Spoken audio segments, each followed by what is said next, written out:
Olá, olá moçada, e aí, tudo bem? Vamos gravar aqui mais um vídeo. Agora esse vídeo fala sobre os elementos de um crime. Bom, o crime, de acordo com a teoria tripartida, ele tem três elementos. O primeiro deles é o fato típico, o segundo a ilicitude e o terceiro a culpabilidade. Então, crime, de acordo com a teoria tripartida, ele tem que ser um fato típico mais ilicitude mais culpabilidade. São três elementos constitutivos para o crime. Houve, há muito tempo atrás, uma corrente que chamava-se corrente bipartida, em que ela tinha o crime somente como a constituição de um crime, somente como um fato típico e ilícito. A culpabilidade para a teoria bipartida era um preceito para a aplicação de pena para os imputáveis ou semi-imputáveis sem periculosidade e medida de segurança para os inimputáveis ou semi-imputáveis com periculosidade. Então veja bem, essa teoria, ela por muito tempo ela foi utilizada no nosso ordenamento jurídico, hoje não mais. Ela tinha aí alguns furos, algumas lacunas. Porque no exemplo que eu dei no vídeo, em que um gerente do banco ele é recepcionado, na saída da agência por meliantes, e os meliantes conduzem ele até o interior da agência e força ele a fazer a abertura, do cofre. Neste caso aí, ele está sendo ameaçado para abrir a agência do banco, abrir o cofre do banco, senão ele pode ter a sua vida ceifada. Veja bem, em razão dessa coação, que foi uma coação moral, ela foi uma coação moral irresistível. Por quê? Porque ele não tinha como resistir. Ou ele abria a agência do banco e o cofre da agência, ou ele morria. Então, neste caso, a coação moral foi irresistível. E a coação moral irresistível, ela exclui a exigibilidade de conduta diversa. Então, excluindo a exigibilidade de conduta diversa, exclui a culpabilidade, excluindo o crime. Neste caso, da coação moral irresistível, em relação à teoria bipartida, ela já existe aí um erro, porque em relação à teoria bipartida, se fosse nesse exemplo do gerente do banco, aí o gerente do banco ele seria culpado pelo crime que ele cometeu. Por quê? Porque o artigo 29 fala que todos que concorrem para a prática de um crime, por ele deve responder. E com certeza o gerente do banco, ele concorreu para a prática do crime, ele abriu a agência, ele abriu o cofre do banco, então ele concorreu. Então todos que concorrem para a prática de um crime, por ele deve responder nos termos do artigo 29 do Código Penal. E aí, uma das características do direito penal é que todos que praticam um crime, de acordo com a característica da imperatividade, todos que praticam um crime devem ser punidos, a ele deve ser aplicado uma pena. Então, em relação a isso, temos que a teoria bipartida ela tem uma lacuna, ela tem um erro aí. Então, devido a isso, a teoria tripartida ela pegou, teve mais força, teve mais vigor, mais aceitação no nosso ordenamento jurídico, e hoje o que impera é a teoria tripartida. Bom, em relação ao crime, que hoje o que impera a teoria tripartida, nós sabemos que existem três elementos para o crime. O primeiro deles é o fato típico, o segundo, a ilicitude, o terceiro, a culpabilidade. Bom, esses elementos eles são cumulativos, tem que ter os três. Se excluir um dos três elementos do crime, não existe crime. Bom, em relação ao primeiro elemento do crime, em relação ao fato típico. O fato típico, ele necessariamente ele é composto de 4 elementos. Esses elementos, eles também são cumulativos. Então, nós podemos colocar aqui um mais. Então, o fato típico, ele necessariamente tem que ter uma conduta, tem que ter um nexo de causalidade, tem que ter um resultado, tem que ter uma tipicidade, tá? Essa tipicidade, por sua vez, ela tem que ter na sua tipicidade a tipicidade material e a tipicidade formal. Então tem que ser cumulativo também a tipicidade, tem que ter a tipicidade formal e material. Bom, vamos dar o exemplo do crime de homicídio.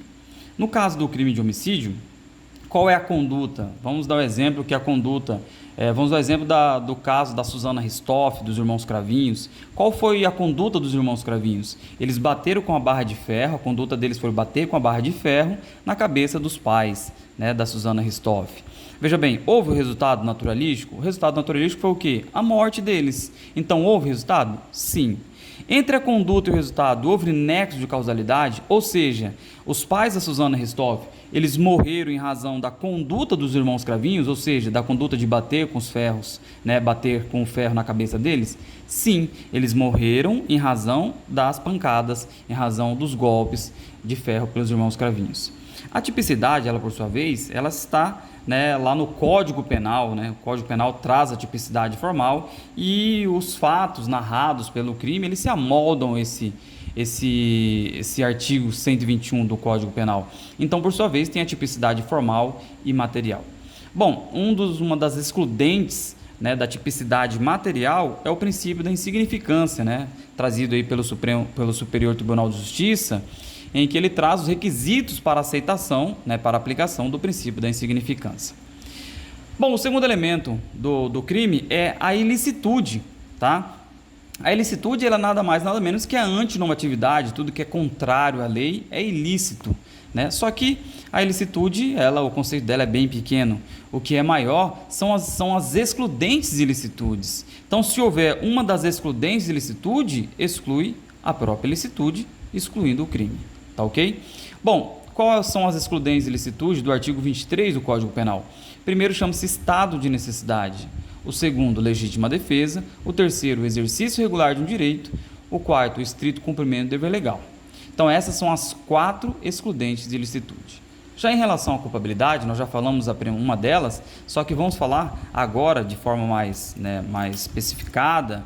A culpabilidade, ela se divide em 3 elementos, e são 3 elementos cumulativos. Quais são eles? Primeiro elemento cumulativo da culpabilidade, a imputabilidade. A imputabilidade, ela é um dos elementos que compõem a culpabilidade. Tá? Existe uma das excludentes da imputabilidade, que é a menoridade. Então, menoridade é uma das excludentes da imputabilidade. Por isso que o menor ele não pratica crimes. Por quê? Porque ele não tem imputabilidade em razão da menoridade. Não tendo imputabilidade, o menor ele não tem a culpabilidade. Em razão dele não ter a culpabilidade, exclui um dos elementos do crime, excluindo o próprio crime. Então, o menor ele não pratica crime. O menor ele pratica o quê? Ato infracional análogo a algum crime, né? Então, é por este motivo que o menor não pratica crime, porque ele não tem imputabilidade, ou seja, ele é inimputável pela menoridade. O segundo elemento da culpabilidade chama-se exigibilidade de conduta diversa. Então, a pergunta que se faz era exigível desse agente, desse criminoso, que ele tivesse uma conduta diferente da que ele tomou? Se era exigível, então, neste caso, se era exigível dele, ele tem um elemento da culpabilidade. Bom, o terceiro e último elemento da culpabilidade chama-se potencial consciência da ilicitude. A potencial consciência da ilicitude é a possibilidade do agente criminoso ele saber que o que ele praticou é crime.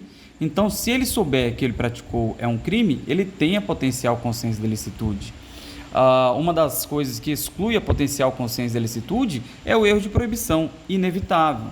Vamos dar um exemplo em que o boliviano ele vem da Bolívia para o Brasil e para no estado de Mato Grosso, né? Vamos supor na cidade de Cuiabá.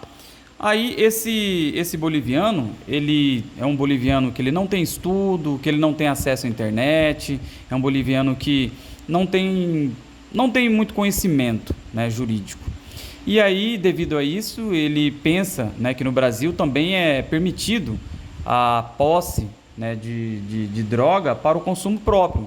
E ele pega e acende um cigarro de maconha aqui no estado de Mato Grosso, na cidade de Cuiabá. Ele acende um cigarro de maconha porque ele pensa que aqui no Brasil também é permitido. Só que ele acaba incorrendo, né, no artigo 28 da Lei 11.343 de 2006, no porte ou posse para o consumo de drogas. Então, em razão disso, ele pode invocar o erro de proibição inevitável, que exclui a potencial consciência de ilicitude, que exclui a culpabilidade, excluindo o próprio crime. Claro que isso tem que ser muito bem exposto e tem que ser muito bem explicado e amoldado, né, para que o juiz possa dar a absolvição para ele, tá ok?